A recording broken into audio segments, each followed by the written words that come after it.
7 days have passed since I hit that on button for my Bobcat 300 Helium miner, and in this video we're going to be talking about how much have I made, some of the lessons I've learned along the way, the ups and downs, the issues, the good things, and possibly some improvements going forward. So let's jump into it.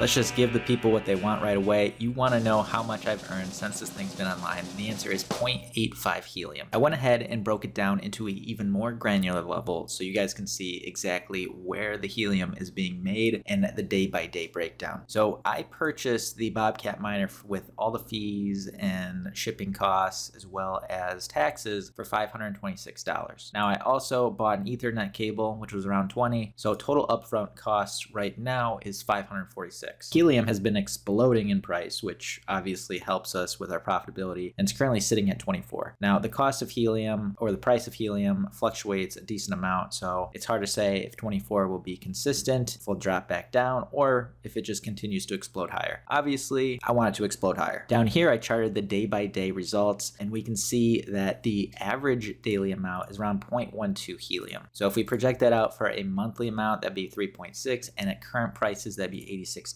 Now, it's important to remember that my results may be different from yours because our situations may be different, right? You may be earning way more helium than me or way less. So for me, I live in a city, I live in an apartment complex, and the building is made of brick, which probably isn't the best situation. I live on the 3rd floor, and I do have a decent amount of competition in terms of miners in my hex, basically around me, but I also have a ton of miners in the city around me that I can witness. So it's good and bad. I also went ahead and broke down the earnings per day by the different ways that you can actually earn helium. So you can beacon, you can be a witness, you can be a challenger, or you can transfer data. So let's quickly talk about why you're earning helium when it comes to proof of coverage for each of those situations. So you have the challenger, which I talked about, the challengee, which is essentially the beaconer, and the witnessing, as well as the network data transfer. But for proof of challenge, we're going to be focused on these three things here. And the easiest way to explain what's going on is a simple chart. So you have a hotspot that creates a challenge and sends it out to a beaconer. This beaconer will send out that information to different witnesses or different hotspots. Those hotspots essentially have to see this information and relay it back to the challenger. And in each of the situations, the challenger, the beaconer, and the witnesses get paid in helium. And this is all part of proof of coverage, which is the algorithm that Helium is running on to verify that the hotspots that are actually on the Explorer map of all the helium miners across the world are actually at where they say they are. So where's all this helium coming from? Well, within the initial protocol, it was determined that 2.5 million helium would be created per month. And that's after the halving. So August 1st was when there was a halving of the helium. So the amount that's going on to the market is reduced every halving, and it happens every 2 years. So if you just got a miner and you're looking at people making helium a couple months ago, it's probably going to be less, and it's going to be less as more miners come online. That's 2.5 million. And the breakdown is as follows. You'll see that a huge percentage of it is made up in witnesses and challengees. And so that's kind of the same breakdown that we saw in our own earnings in terms of beaconing and witnessing. I decided to do the number of instances for each of these cases, as well as the amounts. That way I can figure out where most of the helium is actually being earned. Based on the results, most of the helium mined was related to witnessing, around 0.55. Now,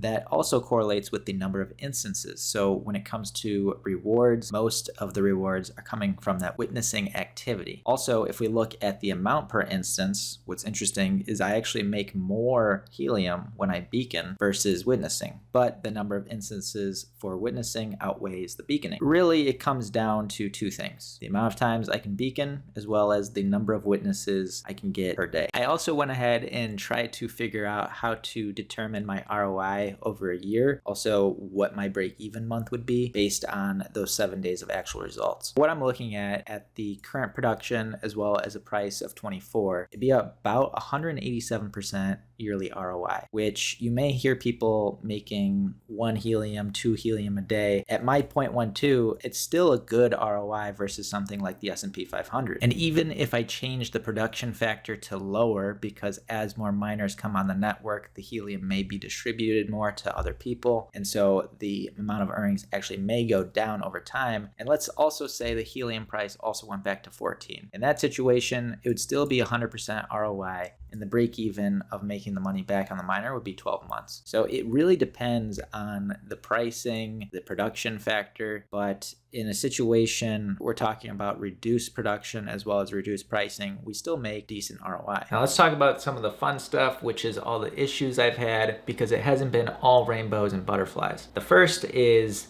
when it comes to beaconing, I will occasionally get 0 witnesses, and it's a little confusing because when it comes to witnessing, I'll see that I'm witnessing miners around me all over the place. But when it comes to when I beacon, only miners to the east of me are able to see my beacon. So I'm not sure what the difference really is between me being able to witness a miner to the west of me. I know my initial theory is that since I live in the apartment complex made of brick and my miners actually pointed to the east, that okay, the people east of me can easily see my beacon, whereas the people west of me can't. But at the same time, people west of me, I can witness their beacon. 2, there was a moment about 6 days in where my miner just had a red light. It just stopped being green, and I was confused on what the heck was going on. I was freaking out that I had a lemon, but after about 5 hours, it turned back to green. And I'm not sure if that was an update being sent over the network from Bobcat. There was no really clear indication of what was going on. What was kind of cool is because I panicked, I discovered there's actually a diagnoser tool for Bobcat, so you can enter the IP address of your Bobcat miner and you can see some diagnostics of your miner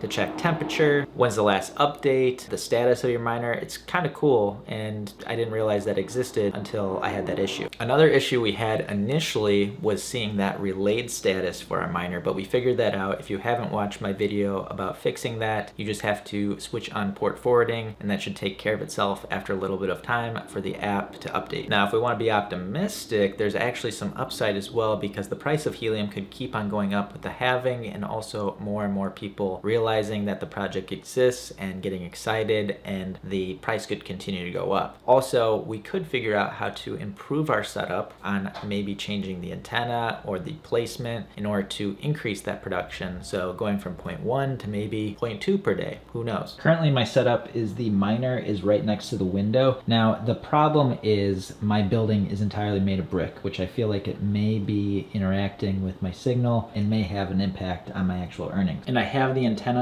propped up itself above the bug screen. So it's still inside, which may also be a problem because going through the window, you may lose some signal as well. After some research, it seems like your DBI related to your antenna can affect your signal as well as your ability to see other people's signals depending on your living situation. So for me in a city, it may actually be better to have a lower DBI antenna because my coverage is more circular. Whereas if you're looking for longer range and you have high elevation and you don't really have anything blocking your signal, having a higher DBI may actually increase your HNT production. So let's talk about maybe some improvements I can make in order to increase the production or maybe fix that beaconing issue, which I feel like may be due to my antenna placement as well as maybe having my signal blocked by being inside or being in a brick complex. So while I have the stock antenna with the Bobcat miner, it's around a 4 dBi, and the elevation for me, I put 12 meters. Now, what I'm going to do is I ordered 2 things in order to kind of check if my HNT production can be increased by putting the antenna outside of my window. In order to do that, I wanted to get a weatherproof antenna and something that I can use to kind of hold it outside the window to see if that helps. So I know it's not the most ideal setup, but the plan is to take the holder and basically stick it through my window next to my AC unit and then have the antenna be held by that holder to get the signal or the antenna outside of my window. I know it's a silly setup, but that's the best I can think of because on the other side of my apartment, I'm literally facing a brick wall in another building, so I think that would probably be less ideal. If you guys have suggestions, definitely leave them in the comments below. I'm trying to figure out how to increase my transmit scale or how I can avoid those 0 witnesses when I beacon. So yeah, not too shabby with the current price and the production that I'm making per day. It's around 20 bucks per week or 80 bucks per month. So definitely not complaining, and hopefully we can figure out how to actually improve that production. production over time, maybe with a new setup, maybe with a new placement, we'll see. If you guys did enjoy this video, make sure to hit that like button and consider subscribing to Main Street Wolf, where we talk cryptocurrency, investing, anything to do with money. Thanks guys for watching, and have a great day.